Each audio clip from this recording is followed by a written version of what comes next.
Hello, I'm Dr. Kenneth Goldberg, and I'm the author of The Homework Trap: How to Save the Sanity of Parents, Students, and Teachers. Yesterday, I came across an article indicating that the school district in Basking Ridge had decided upon a homework policy following a year-round study.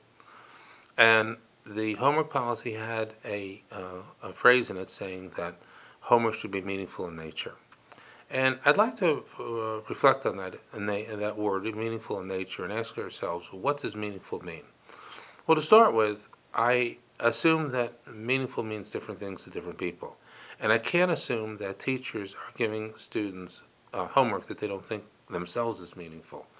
I mean, it's hard to imagine that the teacher, reads this policy and says, "Oh, well, thank God I can finally give meaningful homework because I thought they wanted me to give meaningless homework." I mean, we have to assume that whatever they gave they thought was meaningful.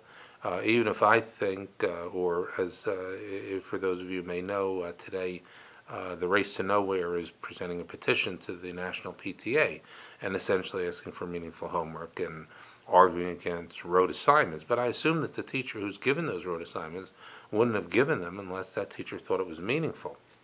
So the question is, what does the word meaningful mean? And the major sign that we have a problem with meaningful homework is not this or that assignment, but the fact that teachers as a profession are not really talking about homework.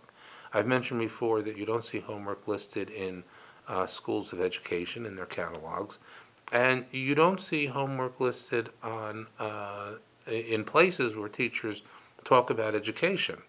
Um, to give an example, last month, Edutopia excerpted my book, and where they put the excerpt, they also listed below my excerpt. They listed a number of links to other articles they had on homework. And the first article that was listed was it was an excerpt of work by Alfie Kohn, my colleague. So I clicked it and looked at it to read what they had chosen to publish of his work. And I was struck by the fact that this excerpt of his work was published in 2009. So in 2012, they published my excerpt. In 2009, they published something from Alfie Kohn. They had a few other articles on homework. But when you look at it, you think, where was the article on homework the month before and the month before that? Where was the discussion among teachers about homework before that? And you realize, once you do this, that teachers are not themselves finding homework meaningful enough that it enters their debate. I'm a psychologist. I do psychotherapy. I do psychological testing. I can tell you right now that there is more information available to me than I would ever have time to read about the practice, of what I do, about the research behind it, and so forth. And there's just voluminous research, and I'm sure the teachers themselves in their profession have a lot of information about teaching per se. Certainly when I go to websites like Edutopia or Education Week, that I see lots of articles, but I don't see them on homework. And I think that's part of what parents are reacting to. I think we're reacting partly to the fact that homework intrudes upon the home, but I think we're also reacting to the fact that it isn't even meaningful enough to get into the dialogue and debate among teachers that they would put the time and energy into figuring out what are the best practices for homework.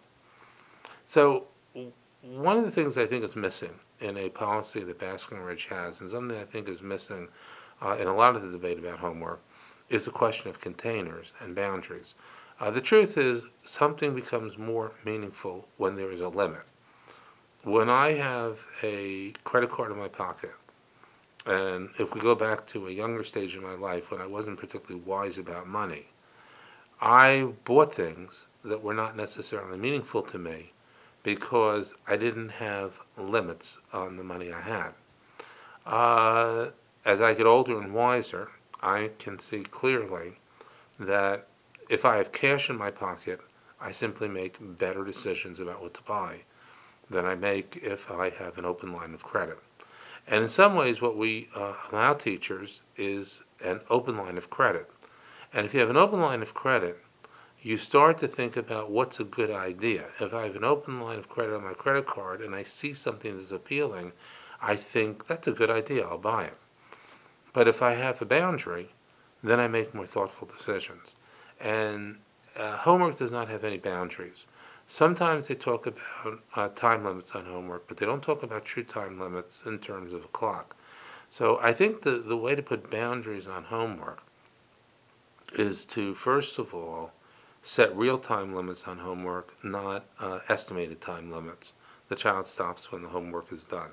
Second is to reduce the penalties so that there's not a coercive effect with the homework, so that if it can't get done, it can't get done, and parents can calmly just say, okay, it didn't get done. The child's not going to suffer enormously grade-wise because the assignment didn't get done.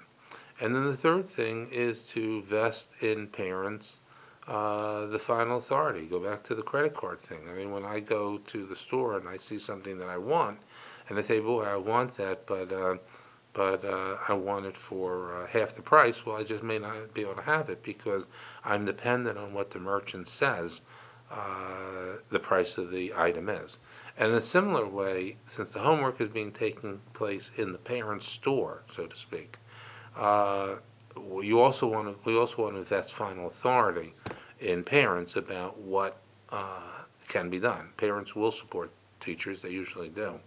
However, that's the third way you have a limit, which is to say, yes, you can assign homework, but in the end, it's the parent who makes a decision what must and must not be done in the home. So once there are limits, it is my belief that just by human nature, the field of education will make one of two decisions.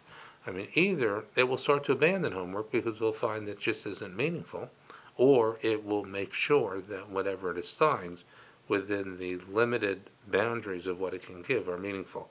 But to just say the homework should be meaningful by nature, in nature, while I support Basking Ridge going through its process and trying to revise its policy, I warn the school district that without limits, you'll still get back to the question where the teachers gave the assignments because they thought they were meaningful in the first place, and they'll probably continue to give many of those assignments because they continue to think they're meaningful, and parents will still pull their hair out because at least in some homes, those assignments are going to dominate family life to an unproductive and unhealthy degree.